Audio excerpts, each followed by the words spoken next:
ny orabakonao manaraka ny metotetry ny andro amin'ity fasivy amby 20 volana Jolay 17 sy 20 ity kasika ny mandrafitra ny metotetry ny androntsika manokana dia somary tafiditra anatin'ny volana ivondririna isika zany hoe matanjaka dia matanjaka ny alizay na ny hoe rivotra avy any atsimo atsinanana mitsoka avy aty ary mitondra ny andian-drahona ho an'ny Madagasikara mandritra ny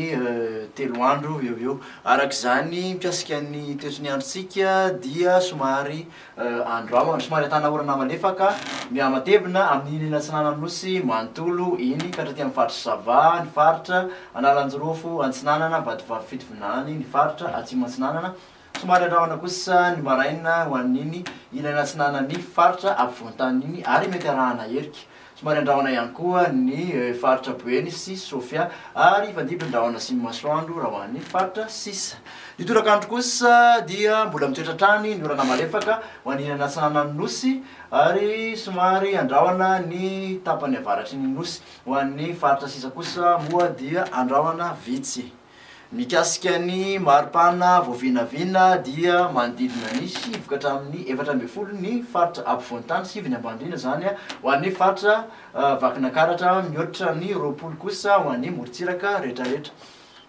Ny ambonindrindra voavinavina dia 2 degré Celsius any Mahajanga manodidina ny 1 ka hatramin'ny 20 ho an'ny faritra ampovoantany ary 3 ka hatramin'ny 1 kosa raha ho an'ny faritra morontsiraka manodidina ny Madagasikara.